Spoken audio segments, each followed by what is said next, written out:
Erick Thohir, waktu lawan Jepang, lapangan goyang. Maksudnya apa?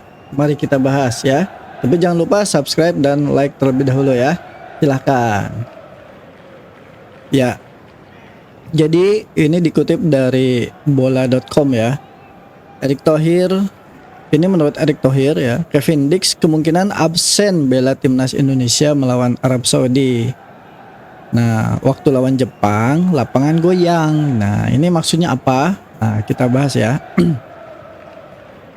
Nah, Kevin Dix mengalami cedera saat memperkuat timnas Indonesia kontra timnas Jepang pada Jumat kemarin ya. Nah, bek berusia 28 tahun itu ditarik keluar pada menit ke-40.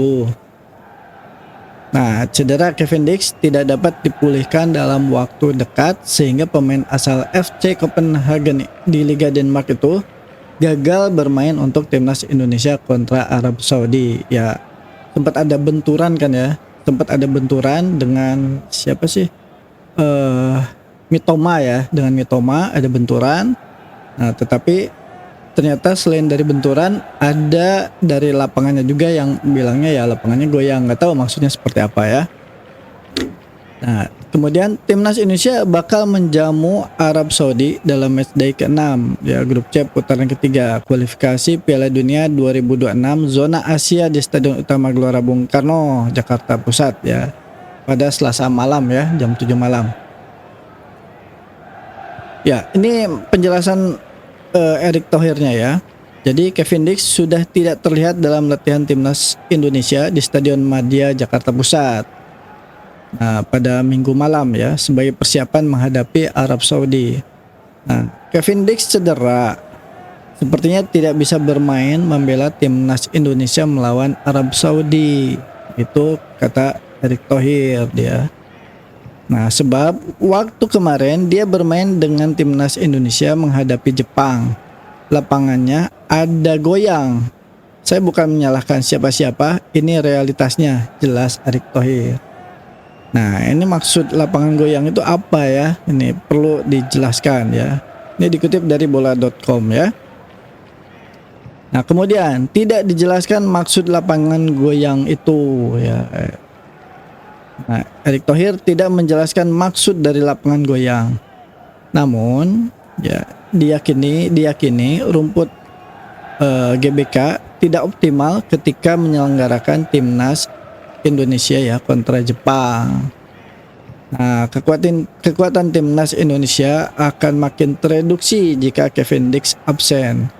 Sebab tim berjulukan Garuda itu telah kehilangan Messi Hers yang juga menderita cedera. Nah, namun untungnya timnas Indonesia sudah bisa memainkan Ivar Jenner untuk melawan Arab Saudi. Gelandang berusia 20 tahun itu telah terbebas dari akumulasi kartu. Ya, jadi sekarang kita lupakan saja kekalahan dari timnas Jepang ya, yang cukup menyakitkan ya, 0-4 ya. Tapi sudahlah itu ya, itu sudah terjadi. Memang kelas kita berbeda. Kelas timnas Indonesia itu berbeda. Dari harga pasar para pemainnya pun berbeda. Pemain Jepang harga pasarnya di atas 100 miliar rata-rata. Sedangkan Indonesia di bawah 100 miliar. Yang di atas 100 miliar hanya Messi saja. Nah, itu 176 miliar ya. Tapi ada satu pemain dari Jepang tuh, namanya siapa ya? Nah, itu sampai 760 miliar. Artinya itu satu tim, satu skuad timnas aja itu tidak mencukupi gitu ya. Jadi memang terlihat kelasnya memang berbeda. Kemudian dari cara bermainnya pun kan berbeda ya. Jepang ini seperti sudah kompak karena memang bertahun-tahun sudah bermain. Sedangkan timnas Indonesia setiap ada melawan satu tim datang satu pemain. Lawan lagi yang lain, datang lagi satu pemain, ya kan? Nah, ini jadi chemistry di timnas ini jadi bermasalah. Sedangkan Kelvin Verdong ya, yang menyebutkan ini terdapat miskomunikasi di timnas Indonesia. Miskomunikasi itu kan ya bukan berarti miskomunikasi berbicara, bukan, tetapi Misalkan